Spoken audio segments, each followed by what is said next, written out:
time for our Law and You segment, sponsored by Gig and Jancola. Joining with us now, Mr. Michael Gig of Gig and Jancola. Welcome in. Yeah, thanks for having me.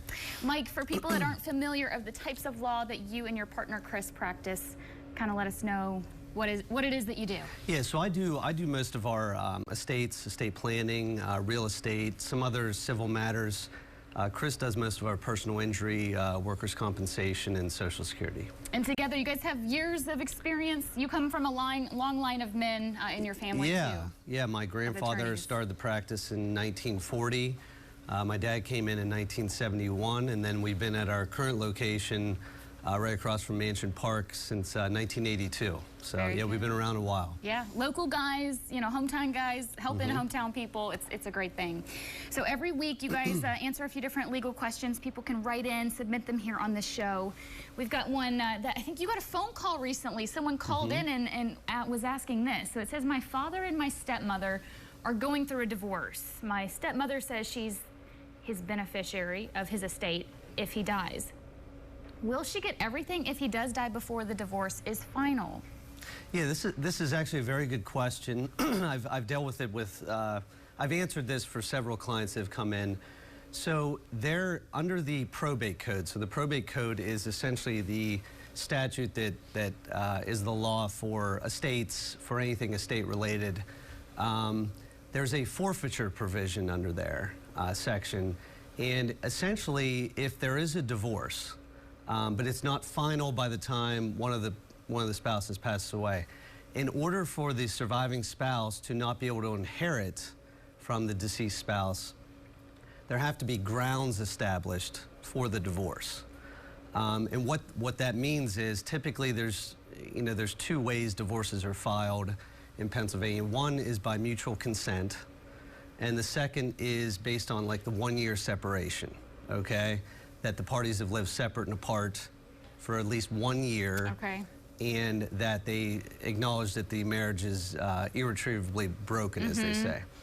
So to establish those grounds, there has to be something prior to that spouse passing away, that there was a consent signed, that both parties consented to the divorce, and that was actually signed. There's a form for that, or that there was an affidavit filed by one of the spouses saying, yes, we've lived separate and apart for a year, and the marriage is irretrievably broken.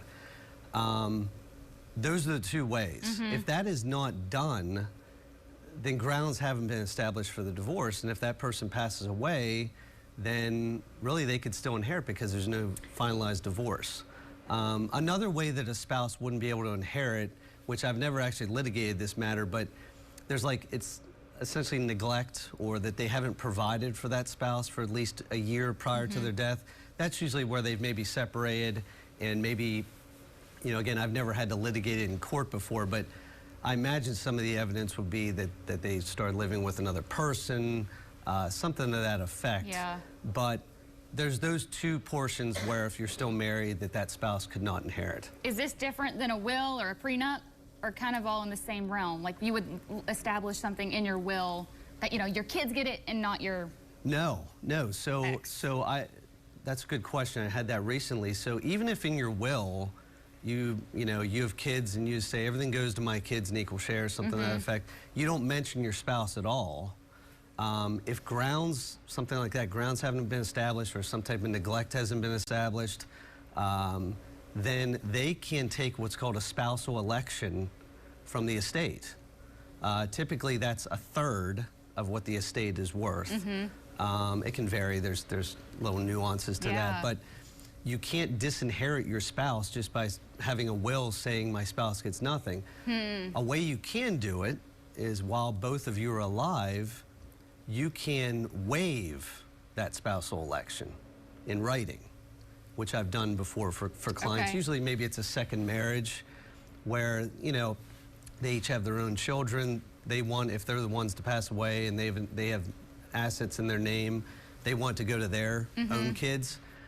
You can waive that election. Now you can waive that election after the person passes as well, but it's better to maybe establish that while you're still alive, so each other knows that, hey, if you pass away, yeah, that's going to go to your kids, this will go to my kids.